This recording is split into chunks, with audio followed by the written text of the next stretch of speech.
네, 안녕하세요. 시청자 여러분. 오늘부터 매주 금요일 똑같은 시간 5시에 여러분을 라이브로 뵙게 된 장혜찬의 정치펀치 진행하는 장혜찬입니다. 저를 아시는 분도 있을 거고요.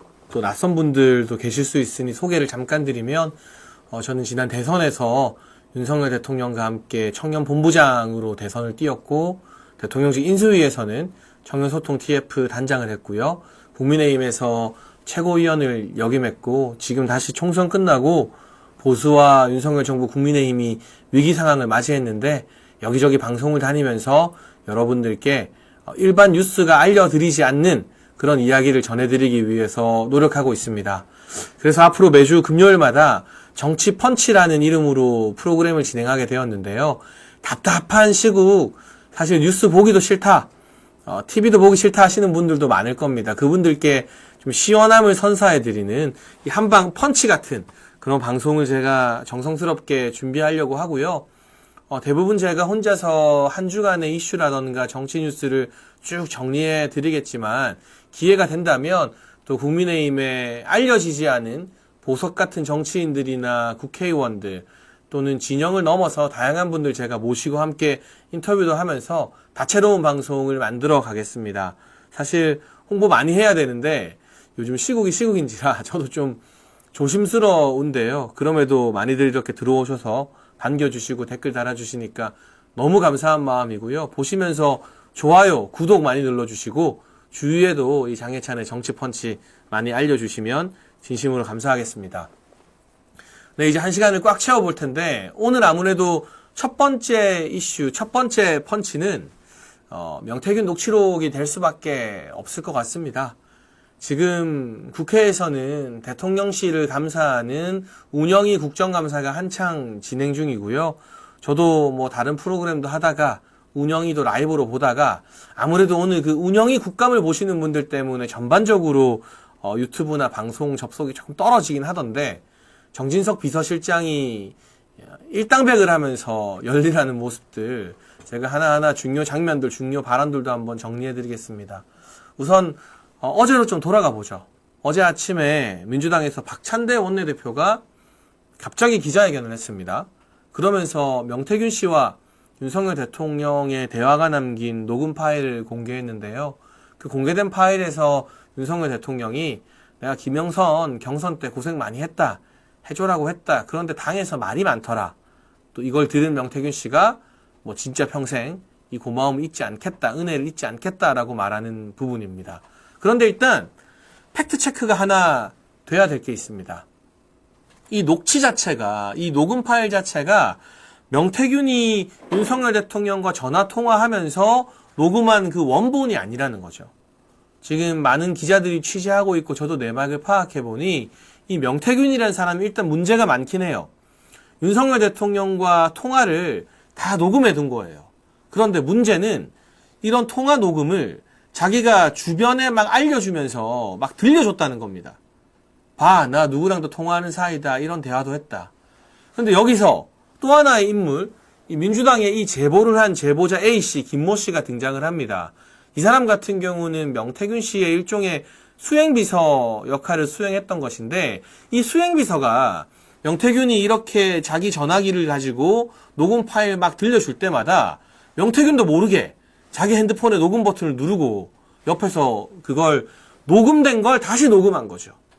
이제 아시겠죠? 이 파일이 어떻게 나온 건지. 그렇기 때문에 민주당이 확보한 녹음 파일 자체가 녹음 원본이 아니고요. 그 수행비서가 눈치 봐가면서 명태균 씨 몰래 명태균이 막 자랑할 때마다 녹음했던 것이기 때문에 상당히 많이 훼손되어 있고 전체 내용이 담겨 있지 않다. 그리고 오늘 이 음성학 전문가들의 분석 결과를 보면 이게 의도적으로 좀 짜집기가 되어 있고 편집이 되어 있다라는 기사까지도 지금 나오고 있다고 여러분이 댓글을 달아주시는데, 그래서 명태균 씨가 저 녹취에 대해서 이게 중간 단계가 많이 생략돼 있다, 결국에는 당이 알아서 한다는 게 주된 내용이었다라고 이야기를 했습니다. 그러니까 짜집기된 일부의 녹취록을 가지고 민주당 같은 경우는 막 탄핵 바람, 탄핵 몰이를 하고 있는 건데요. 시점에 대한 설명도 조금 해드려야 될 것 같습니다. 일단 저 통화 자체는 2022년 5월 9일에 있었다고 합니다. 5월 9일이면 대통령 취임하기 하루 전인 대통령 당선인 신분인 거죠. 그래서 지금 국민의힘에서 그나마 이 이슈에 목소리를 내는 분들이 권성동 전 원내대표나 권영세 의원 같은 분들인데 대통령 당선인 신분이었기 때문에 이게 법률적으로 공직선거법 등의 문제는 되지 않는다라고 이야기를 하고 있고요. 반면 민주당은 이걸 법적인 문제로 만들어서 탄핵까지도 생각하고 있는 게 아닌가 싶습니다. 근데 여기서 하나하나씩 팩트를 짚어보면 이게 대통령 당선인 시절에 이루어진 전화이기 때문에 대통령이 공무상 뭔가 잘못했을 때, 위법했을 때 법률적 심판이 되고 문제가 되는 것과는 전혀 별개이고, 그리고 많은 진보 평론가들이나 좌파들 민주당에서 박근혜 전 대통령의 총선 개입 실형 인연과 이걸 비교합니다. 근데 그 당시 판결문을 보면 박근혜 정부 같은 경우는 청와대에서 친박 후보들을 밀어주기 위해 별도의 여론조사를 실시했고요. 그리고 그 여론조사 결과를 근거로 어떻게 하면 친박 후보들을 당선시킬 수 있을까? 그걸 논의하는 선거 전략 수립까지 해서 당과 보고를 주고받았습니다.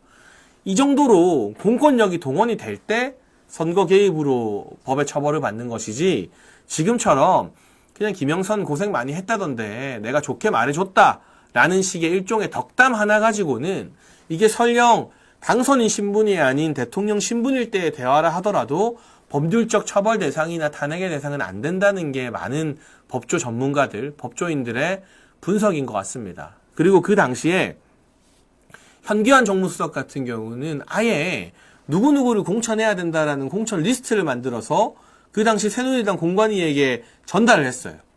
근데 이거 상당히 심각하죠. 그런데 이런 공천 리스트 전달마저도 법원에서 1심에서는 유죄가 나왔지만 2심과 3심에서는 무죄가 나왔습니다. 그러니 공권력이 동원이 돼서 여론조사를 하고 전략을 짜는 정도의 이런 대규모 공권력 동원이 아니면 정무수석이 공천 리스트 전달한 것도 무죄가 나올 정도로 단순히 공천에 대해서 의견을 표명한 것 가지고는 우리 법원에서 법률적으로 처벌이 불가능하다라는 게 이전 판례인 것 같고요. 그래서 민주당이 이를 근거로 이거를 헌법재판소에 넘겨가서 탄핵을 하겠다, 법률적으로 처벌을 하겠다라는 것은 실현 가능성이 거의 없는, 법률적으로는 처벌할 수 없는 부분입니다. 오히려 이런 제3자의 동의받지 않은 녹취를 그 대화의 대상인 윤석열 대통령과 명태균 씨의 동의 없이 대중에게 공개한 것 자체가 통신보호비밀법이나 여러 가지 개인정보보호법 등에 위반되어서 저걸 이제 튼 사람은 박찬대 원내대표인데요. 박찬대 원내대표나 노정면 의원 등이 이걸 주도하고 있는 것 같은데, 국회의원이라고 해서 면책특권이 적용되느냐? 과거에 고인이 된 노회찬 전 의원이 이런 식으로 제3자 간의 녹취록을 입수해서 본인이 국회의원일 때 한번 튼 적이 있습니다. 근데 그때도 노회찬 전 의원의 신분이 국회의원이었지만 면책특권 인정을 못 받고 의원직이 상실됐던 전례가 있어요. 그래서 오히려 이 녹취 공개로 인해 법률적으로 처벌을 받을 대상은 윤석열 대통령이 아니라 박찬대 원내대표와 노정면 의원이 의원직 상실의 처벌을 받을 가능성이 오히려 더 높다. 근데 제가 조금 안타까운 건 이런 이슈가 터졌을 때 이런 법률적 문제에 대해서 국민의힘이 여당이지 않습니까? 그럼 여당에는 법률 지원단 같은 게 있습니다. 법률위원회가 있어요, 국민의힘도. 그 여당 법률위원회에서 이런 걸 탁탁탁 체크해서 이전 판례와 비교해서 왜 이번 녹취록은 법적으로 문제가 안 되는지, 그리고 오히려 통신보호비밀법 위반 등으로 노회찬 의원 사례를 쫙 정리해주면서 이걸로 이제 박찬대, 노정면 너네들 의원직 날라간다 라고 같이 맞대응을 해줘야 되는데, 좀 이해할 수 없게도 권영세 의원이나 권성동 의원이나 이 중진 의원들이 개별적으로 대응하는 것 외에 국민의힘의 정당 차원의 기구나 법률위원회가 또 대변인단이 아무런 의견도 내지 않고 지금 올 스톱이 돼 있거든요. 이선현님 고소했다고 합니다. 그렇죠. 그 고소를 누가 했느냐? 이종배 서울시의원이 했어요. 통신보호비밀법 위반이나 명예훼손 등으로. 오늘 막 박찬대 원내대표에 대한 고발장이 접수됐는데, 그런데 이건 우리 이종배 서울시의원이 매번 이렇게 열리라고 고소고발하는 거 알고 있지만 그런 분 개인에게 맡길 게 아니라 국민의힘이 여당이라면 여당의 공식적인 기구가 나서서 법률 분석을 하고 그 분석 사항을 알려주고 고소 고발을 하면서 이걸 진영과 진영의 싸움으로 꽝 하고 붙어야 된다는 거죠. 제가 너무 안타까운 건 그동안 한동훈 대표를 비롯한 여당의 지금 지도부가 이재명 대표보다 더 독하게 용산 대통령실과 김건희 여사 공격하다가 막상 민감한 이슈가 터지니까 자기들은 나 몰라라 하듯이 쏙 빠지고 우리는 아는 게 없어서 대응을 못하겠다 하고 뭐 이런 식의 같은 진영의 문제가 아니라 남의 문제인 것처럼 발을 빼고 있는 이런 모습들, 이런 기회주의적인 모습들이 과연 국민들 눈에 어떻게 비칠까? 그러면 민주당 같은 경우는 국민의힘 가만히 있네. 한동훈 대표와 지도부는 이 이슈에서 역시나 대통령을 보호하지 않는구나. 더 신이 나서 살라미식으로 이제 이재명 대표 1심 재판이 11월 15일에 하나 선고가 되고요. 위중교사도 11월 25일에 나오는데 그때까지 국민들의 시선을 돌리고자 이걸 하나 둘 계속 공개하게 되겠죠. 근데 이런 사안, 이게 뭐 악재라는 걸 부정할 수는 없는데 이런 악재가 터졌을 때 분명히 당과 진영 차원에서 결속해서 결집해서 이 방어 진지를 구축해야 된다라는 말씀을 좀 드리고 싶습니다. 이걸 일부 개별 의원들이나 이종배 서울시의원들에게 맡길 일은 아니다. 당이 언제까지 이걸 방관할 수는 없다는 말씀을 드리고 싶네요.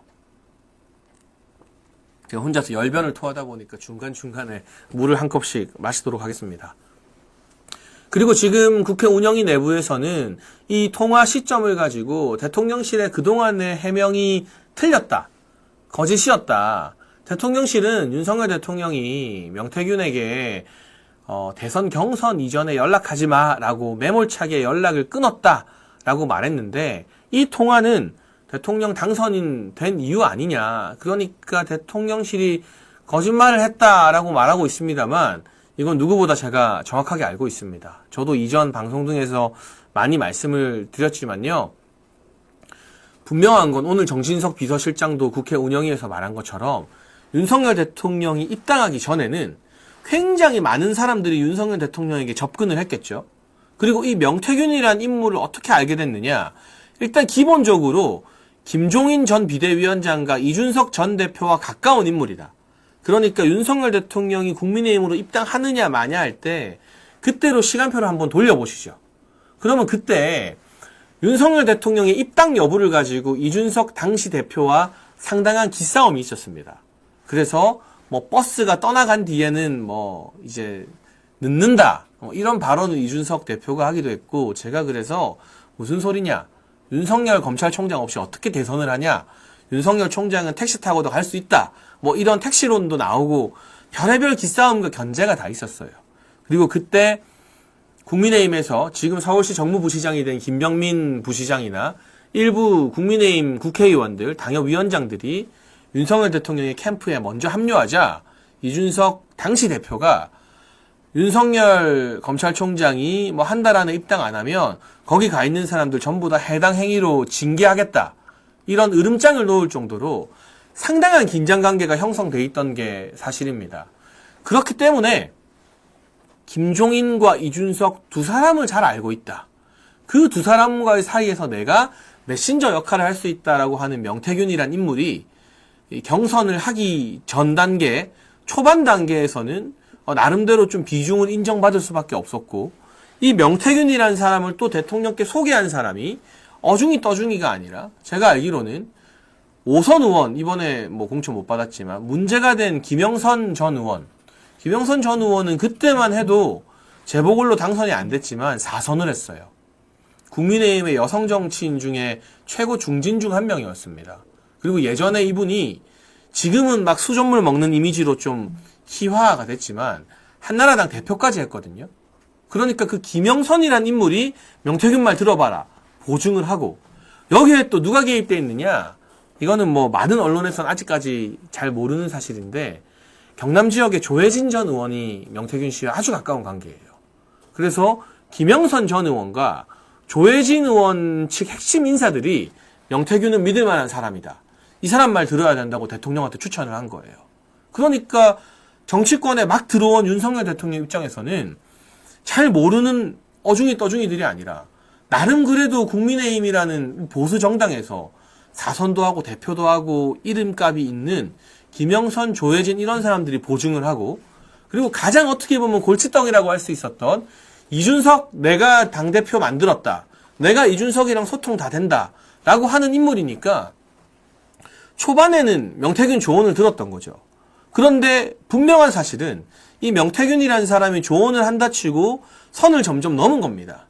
여러분 이 사람 녹취록을 들어보시면 아시겠지만, 그리고 이 사람이 대통령과의 통화를 녹취해서 막 주변에 말하고 다니는 걸 보면 아시겠지만 허풍이 세고 좀 과장도 심하고, 이게 처음은 그렇다 치는데 점점 두고 보면 아 이건 뭔가 이상하다, 선을 그어야 된다라는 걸 느끼지 않겠습니까? 그래서 오늘 정진석 비서실장이 운영위에서는 명태균이 경선 룰에 대해서 개입하려고 하자 대통령이 딱 잘랐다고 말했습니다. 이건 제가 아는 사실과 부합해요. 그 당시 대선 경선 때 홍준표 시장이 치고 올라왔죠. 그래서 당원 투표와 여론조사 비율을 몇 대 몇으로 하냐, 이게 상당한 화두였는데, 제가 알기로는 이 명태균이라는 사람이 그때 가서 홍준표 시장에게 굉장히 유리한 이 역선택 방지 조항이 없는 여론조사를 비율을 막 높이자라는 좀 이해할 수 없는 주장을 하니까 대통령께서 딱 듣고 아 더는 아니다 싶었는지 전화도 문자도 하지 마라, 그리고 우리 와이프 김건희 여사에게도 연락하지 말라라고 딱 잘랐어요. 이 시점이 국민의힘 대선 경선이 확정되기 전인 2021년 10월의 일입니다. 그러니까 11월 초에 대선 후보가 되고 나서는 윤석열 대통령과 명태균 사이에 어떤 연락이나 의논이 있지 않았습니다. 이건 분명히 확인된 사실이고요. 그러면 5월 9일에는 왜 통화가 됐느냐? 당선이 됐잖아요. 대통령으로 당선이 됐고 취임하기 하루 전인데 정말 온갖 축하 전화와 뭐 인사와 이런 것들이 하루에도 수백 수천 통씩 쇄도를 할 텐데 명태균이라는 인물이 그 틈을 잘 노린 거죠. 그리고 대통령도 어쨌든 입당 초기와 경선 때 명태균이라는 인물이 나름 노력도 하고 고생도 했다는 걸 알고 있기 때문에 당선된 마당에는 축하 전화까지 매정하게 거절하지 못하고 받았는데, 그 자리에서 막 전화해서 하도 김영선 이야기를 하니까 그래 김영선도 내가 고생한 거 알고 잘 좋게 봐주고 있다라고 명태균 듣기 좋으라고 한마디 한 걸 지금 민주당이 저렇게 물고 늘어지는 겁니다. 저는 이 2021년 11월 대선 후보가 되고 나서 그 대선 경선 레이스 동안은 윤석열 대통령과 명태균의 통화가 없었다고 확신합니다. 대통령의 기억도 그렇다고 하고요. 그렇기 때문에 이 A씨가 제공한 녹취록을 아무리 뒤져봐도 대선 후보가 되고 나서 이 당선인 시절 사이에 대선이라는 중요한 레이스를 치를 때 윤석열 대통령과 명태균 사이의 통화는 나오지 않을 겁니다. 다만 대통령도 그렇고 정진석 비서실장도 그렇고 김건희 여사 같은 경우는 입장이 좀 다를 수밖에 없죠. 김건희 여사도 대통령이 명태균을 딱 쳐낸 걸 알았어요. 그런데 대선할 때는 한 표가 아쉽고, 그리고 우리 편을 도와준다고 했던 사람들이 서운한 마음 가지고 막 우리를 욕하고 돌아다니는 게 가족들 입장에서는 참 부담스러운 일이기 때문에 이 사람이 서운해하지 않도록 잘 달랜 거죠. 그래서 일정 부분 김건희 여사와 명태균 씨 사이에는 뭐 소통이 조금 더 이어졌는지 몰라도 중요한 건 윤석열 대통령은 명태균과 공적인 내용을 어떤 것도 의논하거나 대선 이후에 조언을 받은 적이 없다고 합니다. 그 부분을 오늘 다시 한 번 더 정진석 비서실장과 대통령실에서 확인을 해준 내용이다. 그래서 이 시점에 대한 부분, 통화 내용에 대한 부분까지도 또 이 녹취록이 어떻게 누구에 의해서 만들어졌느냐까지도 제가 좀 여러분이 알기 쉽게 팩트 체크를 해드렸습니다. 세렌디피티님께서 댓글 달아주셨는데요. 그렇게 한 표 한 표 긁어 모아서 0.73, 어이구, 스튜디오에 파리가 자꾸 다녀가지고, 그렇게 한 표 한 표 긁어 모아서 0.73%로 이긴 거다. 맞습니다. 누구 하나 서운하게 안 만들려고 하고 노심초사하는 그 마음이 있었기 때문에 우리가 0.73%라는 최소 격차로 이긴 것이기도 하겠죠. 난초님도 김정숙과 김혜경 전화 까면 더 하겠죠 라고 막 말을 하고 있는데, 여기서 제가 화제를 한번 돌려보자면 정말 진정한 의미의 이 선거 개입은 무엇일까? 그건 바로 최근 여당에서 지적하는 것, 오늘 정진석 비서실장이 말한 것처럼 문재인 대통령의 울산시장 선거 개입이죠. 본인의 친구인 송철호를 울산시장으로 당선시키기 위해서 청와대 민정비서관실이라는 조직이 가동이 되었고요. 황운하가 그때 울산경찰청장이었잖아요. 경찰 권력이 동원되어서 있지도 않은 김기현 당시 울산시장의 혐의를 막 들이밀고 아주 중요한 시기에 울산시청을 압수수색하고 결국에는 김기현 대표가 다 무혐의가 나왔잖아요. 그리고 국회로 돌아와서 당대표까지 했는데 이런 말도 안 되는 하명 수사를 조직적으로 시행한 게 바로 울산시장 선거 개입입니다. 그 박근혜 전 대통령 청와대 판례나 예전까지 어떤 선거 개입 판례를 보면요. 이게 불법적인 것으로 처벌을 받기 위해서는 한 가지 전제 조건이 꼭 필요합니다. 그게 뭐냐? 공권력이 조직적으로 동원된 겁니다. 그래서 제가 말 꺼내는 게 참 또 가슴 아프고 그렇긴 합니다만 저는 어떻게 보면 이게 박근혜 전 대통령이 아니라 그 당시 정무수석실에 좀 과잉된 충성이라고 봅니다만 박근혜 청와대의 정무수석실에서 여론조사를 하고 이건 돈이 들잖아요.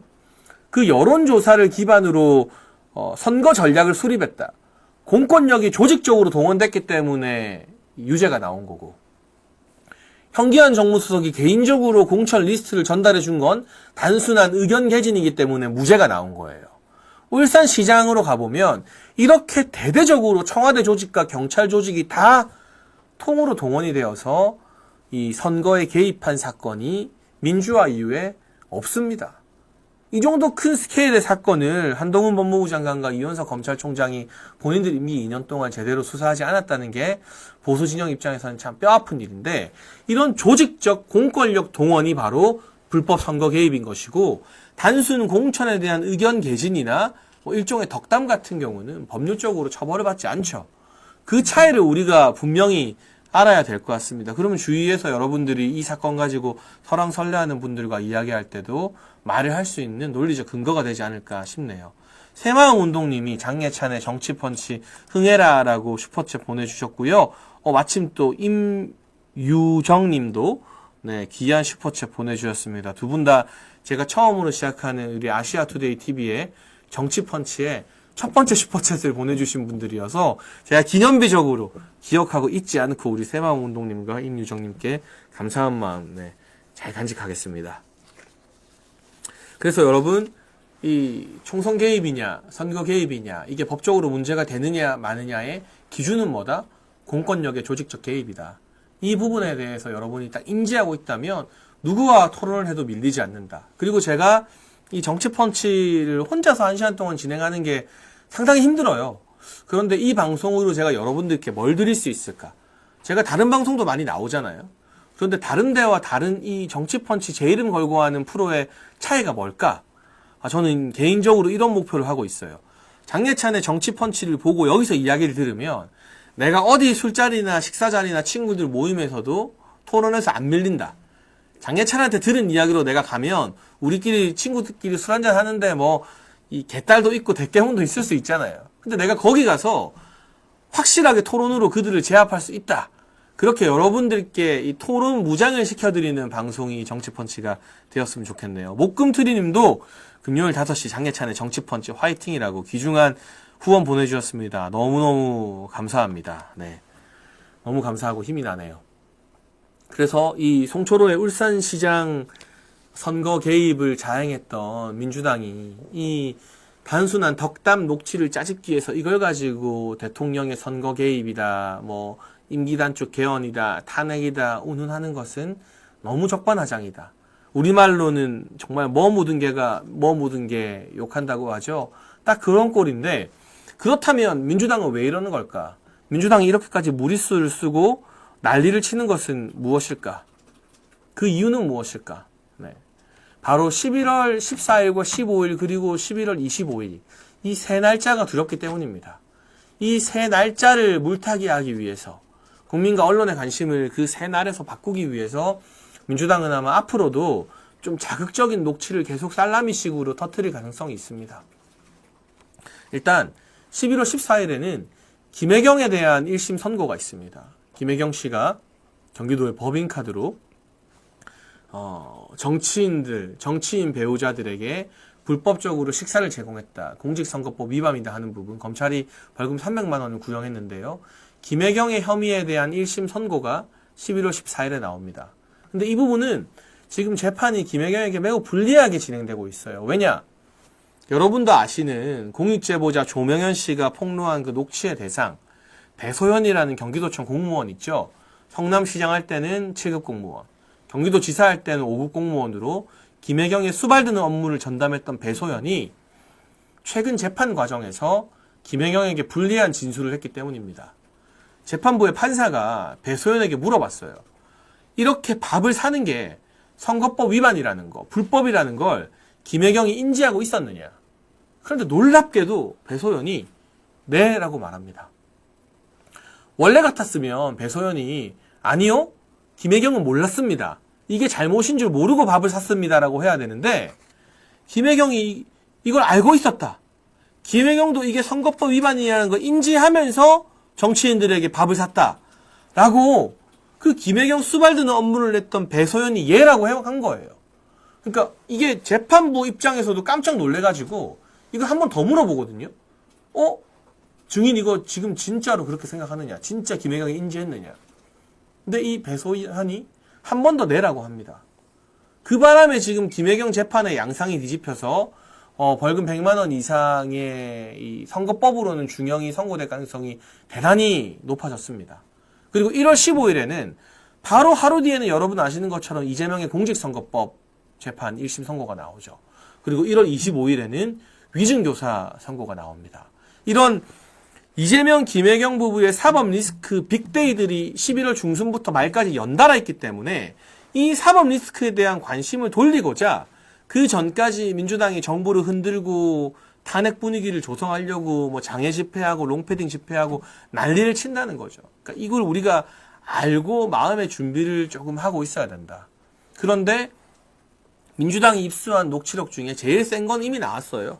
그게 바로 어제 그거예요. 뭐 김영선 어쩌고 저쩌고 하는 거. 이 사람들이 더 센 게 있었으면 그걸 아껴둘 리가 없죠. 그런데 다만 이재명과 김혜경 재판을 앞두고 뭔가 이 공적 대화는 아니지만 명태균과 윤석열 대통령의 통화는 제가 말씀드린 것처럼 입당 전부터 2021년 10월까지 경선 결과 나기 전까지 주로 있었어요. 그때 뭐 정치 현황이나 이런 부분에 대해서 논의했던 것들을 자극적으로 터뜨리겠죠. 계속해서 뉴스를 만들고 국민들을 피곤하게 만들고 짜증나게 만들려고. 그런데 그건 몸통이 아니다. 핵심적인 한 방은 더 이상 나오지 않는다는 걸 우리가 알고 대비를 해야 된다라는 말씀을 좀 드리고 싶네요. 그 사이 임유정님이 슈퍼챗 한 번 더 보내주셨고요. 꽃쑥님께서도 슈퍼챗으로 큰 응원 보내주셨고 강지연님도 보수의 희망 장례찬 화이팅이라고 슈퍼챗 보내주셨습니다. 너무 큰 힘이 됩니다. 감사합니다, 여러분. 네. 그렇기 때문에 우리가 주목해야 될 것은 민주당이 앞으로 이 A씨에게 제보받은 녹취록 뭘 터뜨리더라도 그건 윤석열 대통령의 대통령 직위를 흔들 수 없다. 탄핵은 불가능하다는 것을 믿고 김혜경과 이재명 재판과 사법 리스크에 집중하고 그와 관련된 이슈를 더 많이 만들어야 됩니다. 국민의힘도 대변인단, 제가 알아보니까 국민의힘 당 대변인단이 한 달에 대변인 법카만 한 300만 원 받는다고 해요. 그 법카 300만 원 받는 대변인단이 지금 10명이 넘어요. 그런데 다들 입 꾹 닫고 아무 말도 안 하고 나몰라라 하고 있을 게 아니라 이재명의 사법 리스크나 과거 울산시장 선거 개입과 관련된 논평을 막 내야죠. 제가 최고위원 할 때 우리 대변인단이 그때 논평 내는 거 보면 하루에 몇 건씩 논평을 냈거든요.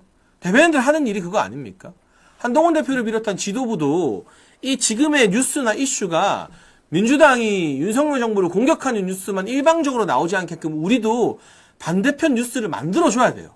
그래야 기사 숫자가 맞게 되고 이 언론에서 보도하는 비율이 기계적으로라도 맞게 되는데 그런 걸 지금 안 하고 야 이거 잘 모르겠고 어쨌든 대통령이 공격당하면 나한테는 뭐 나쁜 일 아니네 싶어서 뒤로 쏙 빠져 있는 거 좀 너무 비겁하고 기회주의적이라고 생각합니다.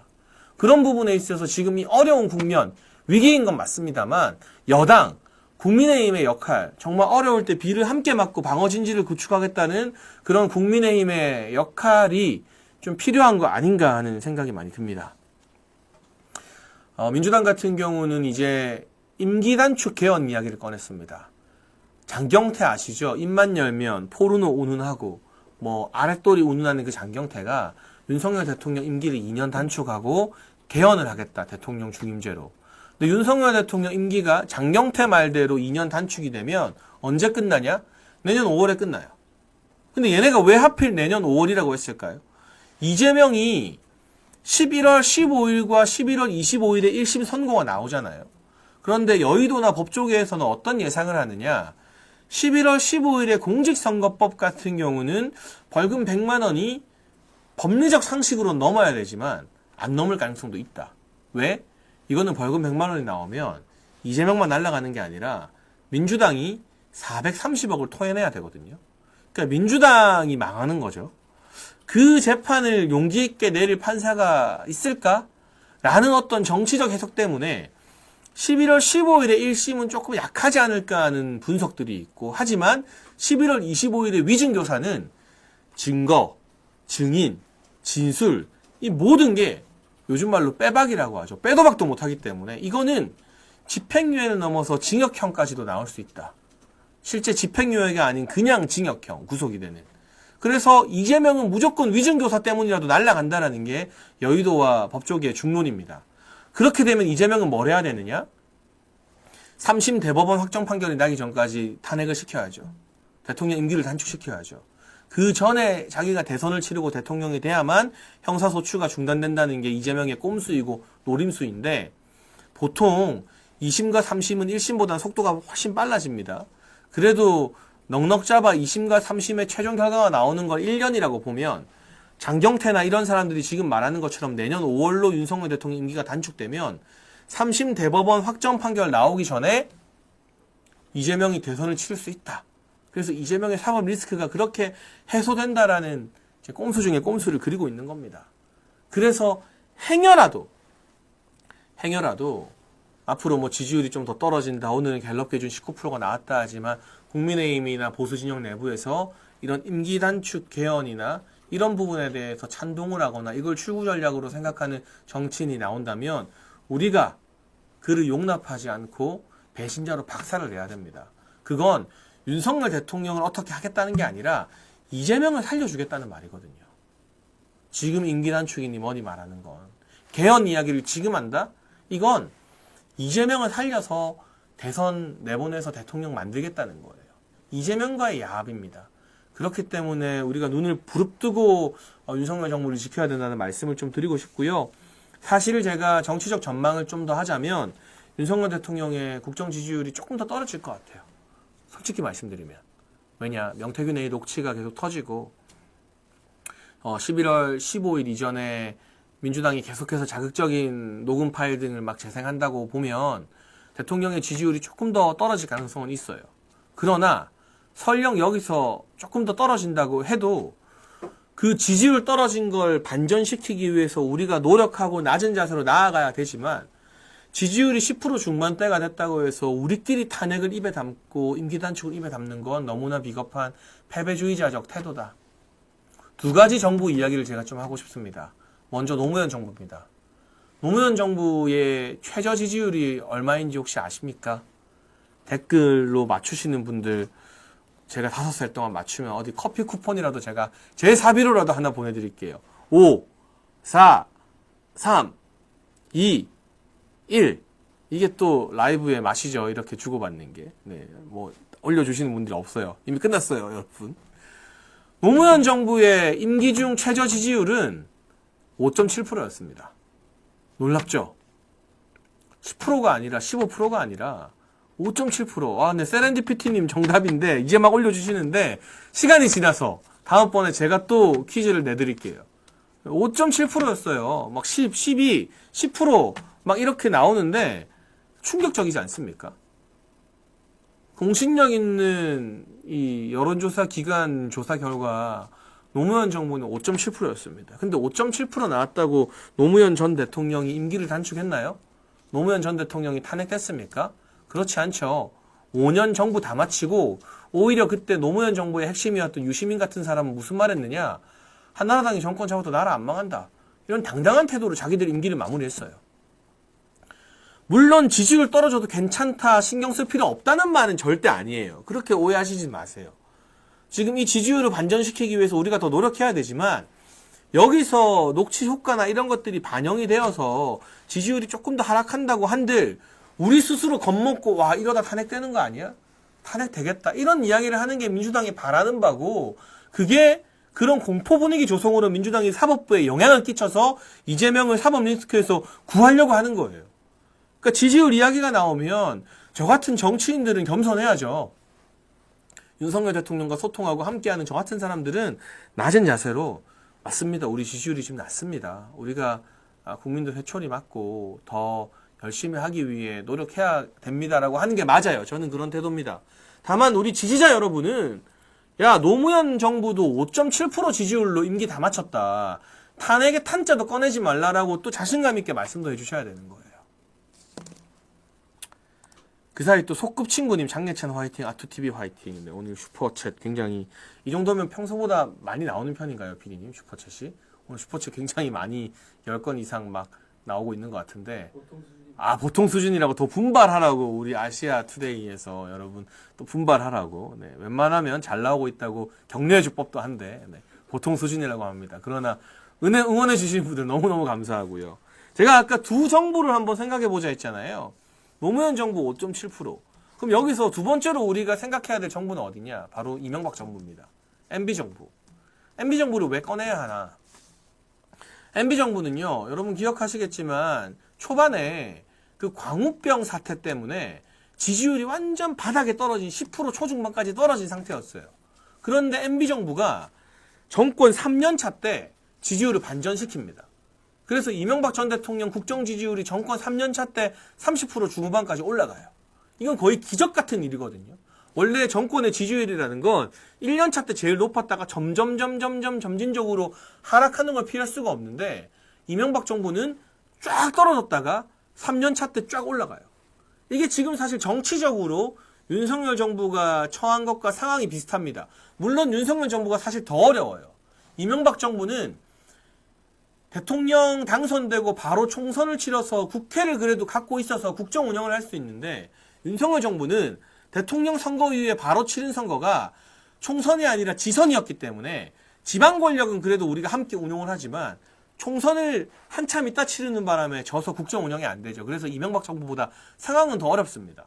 그러나 그럼에도 불구하고 우리가 롤모델로 삼아야 될 게 MB 정부는 어떻게 정권 3년 차에 지지율 반전에 성공했는가? 그때 이명박 전 대통령이 대대적인 이제 인사쇄신 카드를 던집니다.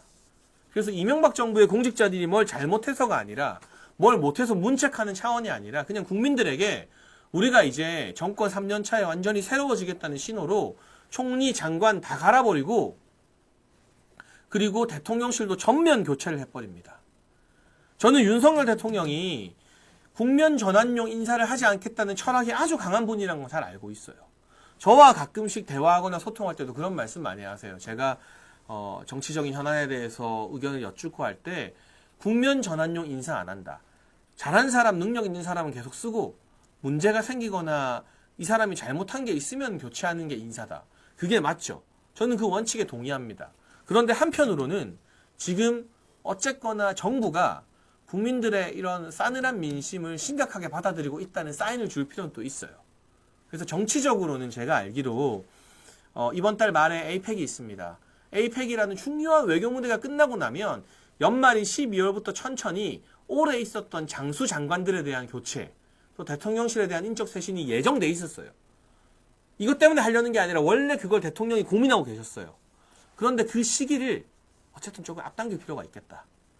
그래서 그 시기를 앞당기고 대통령이 국민과 대화를 하고 기자회견을 해서 이런 어떤 좀 지저분한 사안이나 가십적인 사안에 대해서 진솔하게 설명하고 해명하고 또 국민들께 본인이 이 대한민국 성공을 위해 얼마나 노력하는지 낮은 자세로 말씀드리는 그 소통의 시간도 제가 알기로는 임기 반환점이랑 상관없이 에이펙 끝나고 준비했다고 알고 있는데 에이펙 이전이라도 11월 중순이라도 조금 당겨서 야 이게 윤석열 대통령의 승부수구나 하는 것을 국민들이 좀 느끼게 해야 MB 정부처럼 뭔가 쇄신의 어떤 바람, 기대감을 국민들이 다시 가지게 되는 것 아닌가. 저는 그런 조언, 그런 해결책을 조심스럽게 이 자리에 빌려서 조금 제언을 드리고 싶습니다. 또 우리 댓글 달아주시는 분들도 윤석열 정부가 이렇게 해야 된다 라는 거 달아주시면 그 의견 제가 참고하고 또 소개하겠습니다. 근데 솔직히 말하면요. MB 때는 당이 대통령 발목을 그렇게 잡진 않았거든요. 18대 국회의원들이 대부분 다 MB의 뉴타운 열풍으로 당선된 친이계가 다수였기 때문에 당대표나 당이 대통령 뒤통수를 치진 않았어요. 지금처럼 이재명보다 더 한동훈 대표가 김건희 여사를 집요하게 공격하는 이 정도 여당이 보호를 안 해주고 방어를 안 해주는 게 아니라 팀킬을 하는 이 어려운 시점이기 때문에 윤석열 정부가 진짜 힘들 수밖에 없는데, 어찌 보면 힘든 게 당연하고 20% 지키는 게 대단한 일인데, 그럼에도 불구하고 한 번 더 반전하고 치고 올라가기 위해서는 저는 노무현 정부의 지지율을 보면서 자신감을 가지되, MB 정부의 집권 3년차 지지율 역전 현상, 상승 효과를 보면서 우리도 뭔가 그런 승부수를 한번 던진다. 윤석열 대통령이 여론을 인식하고 있다라는 걸 국민들께 알린다. 라는 그런 카드가 필요하지 않을까 싶습니다. 여러분, 지금까지 제가 쭉 길게 최근 가장 화제인 이 명태균 녹취록과 윤석열 정부 이야기 좀 해봤는데요. 자, 이제 두 번째 주제를 한번 넘어가도록 하겠습니다. 사실 국내 정치에 이슈가 참 많아가지고 제가 그 이야기에 할애를 많이 했는데, 지금 우리가 우리 정치권이 이 명태균이라는 철진한 선거 브로커의 지나간 녹취 파일에 매달릴 때가 아니라, 솔직히 말하면 긴박하게 돌아가는 국제 정세에 대해서 여야가 머리를 맞대고 의견을 내고 대통령에게 조언을 하고 그럴 때거든요. 그래서 우리 아시아 투데이 TV에서도 러시아 파병 이야기 조금 다른 전문가가 나와서 한 걸로 알고 있는데, 북한의 러시아 파병이요, 이걸 이렇게 한가롭게 여기는 나라가 역설적으로 지금 대한민국밖에 없어요. 이게 서방의 주요 국가들 사이에서는 북한이 전쟁 현장에 전투병사들을 파병했다는 거 진짜 어마어마하게 큰 문제로 인식하고 있습니다. 그래서 윤석열 대통령이 최근에 뭐 하느라 바쁘느냐, 세계 각국 정상들과 이 러시아 우크라이나 문제, 북한 파병 문제로 전화 통화하느라 바쁩니다. 얼마 전에도 트리도 캐나다 총리와 관련 문제 통화했고요. 관련 우방국들과 계속 통화를 하고 있어요. 근데 북한과 전선을 맞대고 있는 우리나라 입장에서는 도외시할 수 없는, 좌시할 수 없는 문제입니다. 왜 이거 남의 나라에서 일어나는 전쟁 아니냐? 이재명 대표가 뭐라 했습니까? 남의 나라 전쟁에 우리가 왜 관심 가지냐? 근데 우리의 주적인 북한이 전투병사들을 파병한 것이고, 이로 인해서 불법적인 막대한 외화 자금이 북한 김정은의 주머니 속으로 들어가는 거고, 또 한 가지 더 러시아의 최신 군사 기술이나 이런 병법 자원들이 북한에 전수가 되는 거예요. 러시아와 북한의 군사 동맹이 강화되면 당연히 우리의 안보와 이 동북아 태평양 안보에 엄청난 위협이 되는 거죠. 그런데 이걸 가지고 남의 나라 전쟁인데 북한이 파병을 보내든 말든 뭔 상관이냐? 우리가 왜 관심 가지냐? 이재명의 이런 인식으로는 대한민국을 이끌어갈 수가 없습니다. 대한민국은 전 세계 경제 규모 상위 10위에 드는 경제 대국으로 글로벌 사회에서 책임을 다해야 되거든요. 윤석열 대통령의 슬로건이 그래서 글로벌 중추국가 아닙니까? 만약 우리가 이 문제를 나몰라라 하면 미국부터 가만히 안 있을 겁니다. 미국이 지금 우크라이나의 가장 강력한 지원군이잖아요. 야, 대한민국 너네 뭐 하냐? 북한이 파병 보내는데 너네가 이거 남의 나라 일처럼 보고 있냐? 유럽의 주요 국가들, 나토의 국가들, 캐나다가 다 우리나라를 성토할 겁니다. 그러면 어떻게 되느냐? 우리나라의 국제 경쟁력이 축소되고, 우리나라가 이 안보 문제에서 국제사회에서 밀려나면 이건 안보만의 문제가 아니라 수출 규제 문제, 무역 문제, 그리고 우리가 각국으로부터 지금 호주의 뭐 호위함, 캐나다의 뭐 잠수함 이런 거 우리가 막 경쟁을 해야 되는데, 그런 방위산업 수출과 관련된 문제에서 다 줄줄이 밀려나게 되겠죠. 그러니까 이 안보 문제를 안보 이슈 하나라고 생각하는 건 매우 근시안적 단견이에요. 어떻게 이 문제를 가지고 남의 나라 문제인데 우리가 왜 끼어드냐고 말할 수 있죠. 이재명이 대통령이라면 상상만 해도 끔찍하지 않습니까? 그 와중에 이태훈 님이 너무 큰 슈퍼챗 보내주셨습니다. 감사드립니다. 그리고 또 무슨 말을 했느냐? 우리가 국정원을 중심으로 해서 관찰단을 파견해요. 관찰단. 이 국정원 관찰단은 가서 뭘 하느냐? 북한 군사들이 어떻게 움직이고 어떻게 군사 작전을 하는지 우리가 정보를 수립하는 거예요. 이 정보 수립이 우리 안보에 대단히 중요하죠. 만에 하나 무력 도발이 있을 때, 야, 북한군은 이렇게 움직이는구나. 북한군은 이런 전략으로 병법을 운영하는구나를 우리가 미리 보고 있는 게 대한민국 안보에 엄청 도움이 되는 일 아닙니까? 그리고 또 한 가지, 우크라이나에서 이 북한군들을 포로로 생포했을 때 말이 통하는 사람이 없잖아요. 그럼 우리나라 국정원 관찰단이 가서 그 사람들한테 정보도 캐내고, 그리고 사실 이 문제에서 세상에서 제일 불쌍한 건 거기 파병 간 북한 군인들이거든요. 솔직히 말해서 걔네가 무슨 잘못이 있어요? 김정은 외화벌이 하는데 총알바지로 간 거잖아요. 걔네 얼마나 무섭겠어요. 말도 안 통하는 러시아 우크라이나 전선에 갑자기 강제 차출돼서 러시아군이 북한군을 뭐 대우를 제대로 해주겠습니까? 북한에 있을 때보다 밥이나 좀 더 잘 먹으면 다행인데 그 죽음의 위기에서 총알바지 대다가 그냥 얼마나 불쌍한 애들이에요. 걔네들 다수는요 아마 이런 생각할 겁니다. 차라리 여기서 내가 생포돼서 포로가 되면 좋겠다. 그래서 북한을 탈출하고 싶다. 그런 생각하지 않을까요? 그러면 그 북한군들을 잘 신문한 다음에 걔네들이 원한다면 우리 대한민국으로 귀순시키는 거, 그거는요 인도적 지원이에요. 그들의 인권을 지켜주는. 그리고 대한민국 헌법상 그들도 대한민국 국민이에요. 왜냐? 우리는 헌법상 북한을 인정하지 않기 때문이죠. 그래서 당연히 너무 당연하게도 우리 관찰단이 가는 건 안보를 위한 정보 수집의 의미도 있지만 인도적 지원인 겁니다. 그런데 이재명이 뭐라고 했습니까? 고문 기술을 전수하러 가느냐? 이거는 국정원에 대한 모독이기도 해요. 우리 국정원이 민주화 이후에 고문한다는 이야기 들어본 적이 없는데 음지에서 정말 고생하는 국정원을 향한 모독이기도 하고 우크라이나를 향한 모독이기도 합니다. 고문 기술을 우리가 전수하는 거면 우크라이나가 그럼 고문 기술을 전수받는다는 말입니까? 현대사회에서는요 전쟁 포로를 인격적으로 인도적으로 잘 대우해 주는 게 되게 중요해요. 그래야만 전쟁이 끝나고 협상을 하거나 포로 교환을 할 때 손해 안 볼 수 있거든요.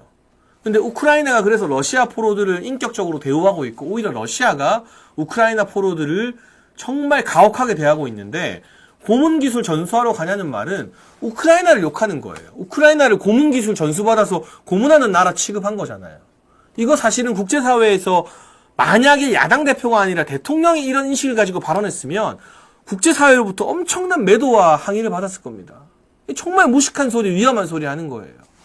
그런 차원에서 이 심각한 러시아 우크라이나 전쟁, 북한의 러시아 파병에 대해서 이런 몰지각한 막말이나 내뱉으면서 관심을 안 가지는 거, 이 대한민국 정치권의 후진 현실을 보여주는 일입니다. 네. 최애나님도 슈퍼챗 보내주셨고요. 해영김님, 보수의 희망 예찬님, 끝까지 윤석열 대통령과 김건희 여사를 위해 싸워주세요. 첫방 축하드립니다. 네. 감사합니다. 제가 사실은 이 러시아로 파병된 북한 군인들 생각하면 대부분 20대, 30대 또래 청년들, 저보다 동생들이겠죠. 걔네들 생각하면 진짜 가슴이 아픕니다. 그리고 그렇기 때문에 더더욱 우리나라가 북한 인권에 관심을 가져야 되는 거예요. 지금 로그아웃님께서 인권 파괴하던 것들이 그것들인데, 그러니까 뭐만 하면 인권 이야기를 하고 뭐 동성애자 인권, 누구 인권 다 챙기던 민주당과 좌파들이 왜 이 불쌍한 북한 인권 문제에 대해서만큼은 입을 싹 닫고 외면하는지, 그리고 우리 정부의 인도적 지원에 대해서도 이런 막말을 일삼는지. 그래서 전략적으로 이 러시아에 파병 나간 북한군의 인권을 지키기 위해서 우리가 국정원 관찰단을 보내는 거 민주당이 추천 안 하고 있는 북한 인권재단 이사 문제와 연계를 시켜야 됩니다. 최근에 국민의힘에서 일어난 여러 논란 중에 다시 국내로 잠깐 돌아와 볼게요. 제가 가장 충격을 받았던 건 한동훈 대표가 북한 인권재단 이사 추천을 안 해도 된다. 그래도 우리는 특별감찰관을 추천하자라고 말해서 추경호 원내대표가 제동을 걸었죠. 그리고 이게 의총을 앞두고 뭐 표결을 하니 많이 하고 있는데 특별감찰관 임명하자 하는데 반대하는 사람 아무도 없습니다. 대통령도 반대 안 합니다. 저도 반대 안 합니다.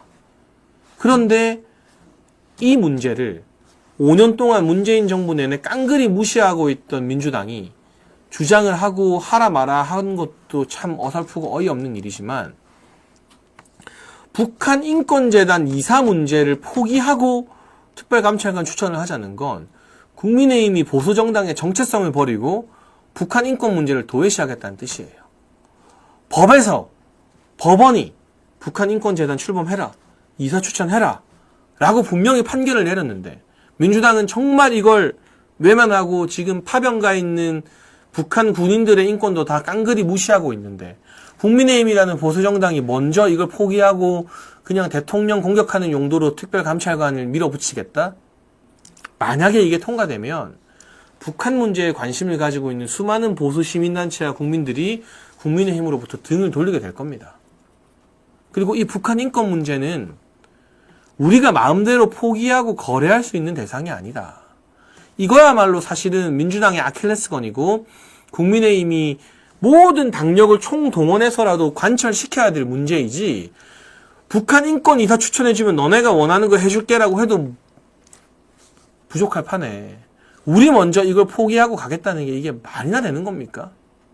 네? 그래서 제가 이 러시아에 파병 나간 불쌍한 북한 군인들의 인권을 생각하면서 이게 다시 한번 북한 인권재단 이사 문제를 가볍게 여기는 국내 정치와 한동훈 대표 측의 인식에 대해서도 비판을 할 수밖에 없다라는 점을 또 설명을 드려야 될 것 같습니다. 네. 뭐 정말 많은 댓글들 여러분이 보시면서 달아주고 계신데요. 제가 다 읽고 있고요. 이 앞에 큰 화면으로 여러분의 댓글이 뜨고 있고 좋은 댓글들, 비판적인 댓글을 다 잘 보고 있습니다. 또 틈틈이 또 많이 소개를 해드리겠습니다. 그래서 다시 강조하자면 이 러시아 우크라이나 문제에 대해서 우리가 좀 더 많은 관심을 가질 필요가 있다. 그리고 윤석열 대통령이 왜 이 젤렌스키와 통화하고 조금 있으면 젤렌스키의 특사가 우크라이나의 특사가 대한민국으로 오고 이게 왜 중요하냐면요.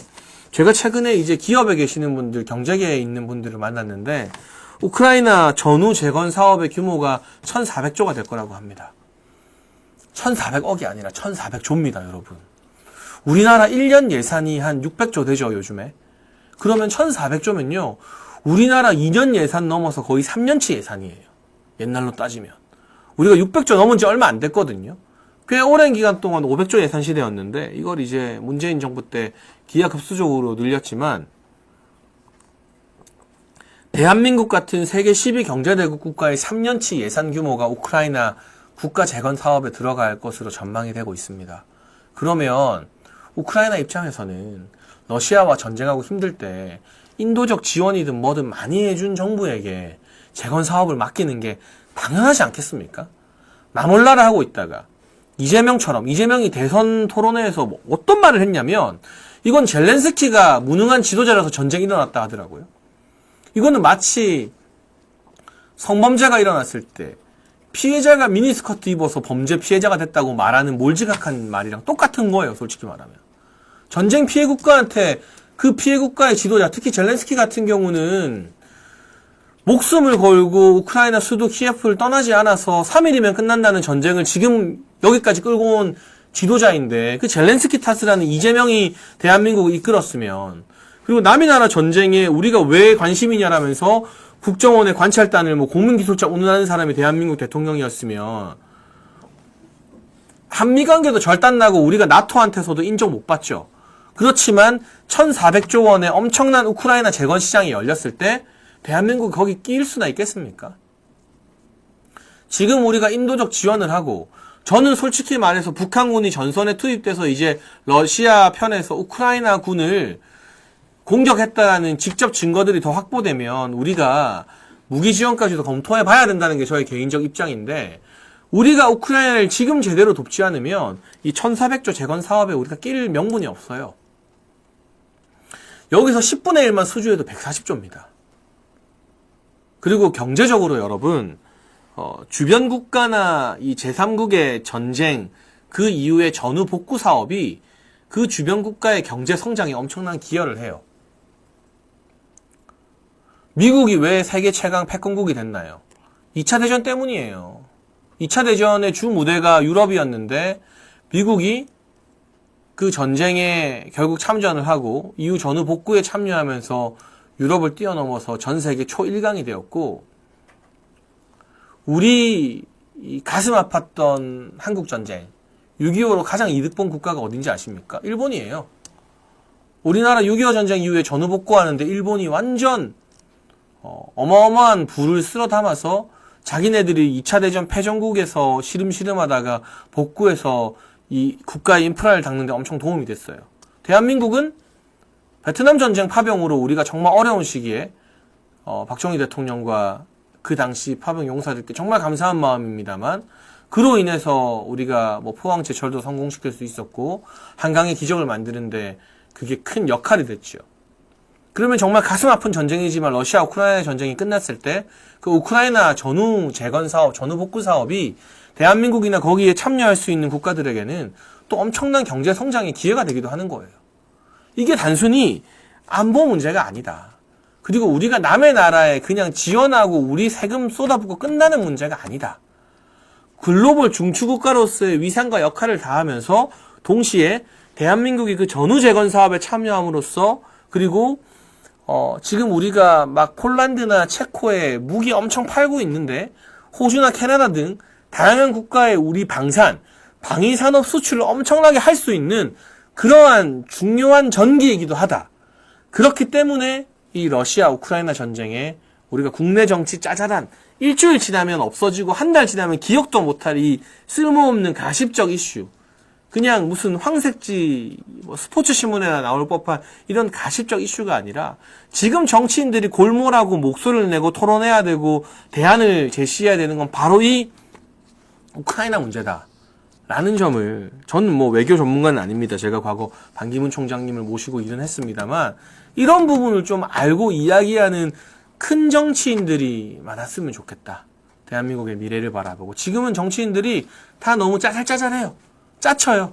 이 하루하루의 이 가십적 이슈만 가지고 이야기를 하고. 근데 참 답답한 게 언론사 가면 이제 여기야 이제 제가 모든 걸 구성하니까 상관없는데 질문을 받으면 질문 수준도 다 그래요. 국제정세에 대해서 질문하는 언론이 없어요. 관심을 가지는 언론이 없고. 그런 부분이 참 답답한 것 같은데요. 여러분이라도 우리라도 이런 국제정세에 대해서 대통령의 관심이 가지고 있는 부분들 힘을 실어주면서 보다 중요한 이야기를 나누는 그런 아토 시청자 여러분과 제가 됐으면 좋겠고요. 저도 그래서 매주 정치펀치에서 한 주의 정치 현안이나 관심 많이 가지시는 정치권 이야기도 해드리겠지만 이런 국제정세 이야기, 또 윤석열 대통령 하면 외교 대통령이거든요. 그 외교 행보와 관련된 이야기들은 제가 꼭 한 꼭지라도 이 금요일마다 여러분께 전해드릴 수 있도록 노력하겠습니다. 오늘 아토TV 아시아투데이와 함께하는 장예찬의 정치펀치 첫 번째 라이브를 함께 해봤는데요. 너무 많은 분들이 댓글 달아주시고 또 슈퍼챗으로 응원해주셔서 감사하고요. 저도 매주 열심히 준비해 오겠습니다. 1시간 혼자 이야기하는 게 진짜 힘든데 여러분들의 성원 덕분에 제가 힘이 나는 것 같습니다. 그리고 박수 한번 쳐드리겠습니다. 아유, 네. 첫 방송이라고 우리 제작진에서 같이 박수를 쳐주시는데 여러분 꼭 좋아요 많이 눌러주시고요. 또 구독도 해주시고 여기저기 보시고 나서도 댓글 달아주시면 라이브 못 보신 분들도 이 장예찬의 정치펀치 보는데 도움이 되니까 여기저기 홍보 많이 해주시고 보신 분들은 꼭 좀 좋아요 눌러주시면 감사하겠습니다. 그럼 저는 다음 주 금요일 오후 5시에 돌아와서 정치펀치 함께 하겠습니다. 감사합니다, 여러분.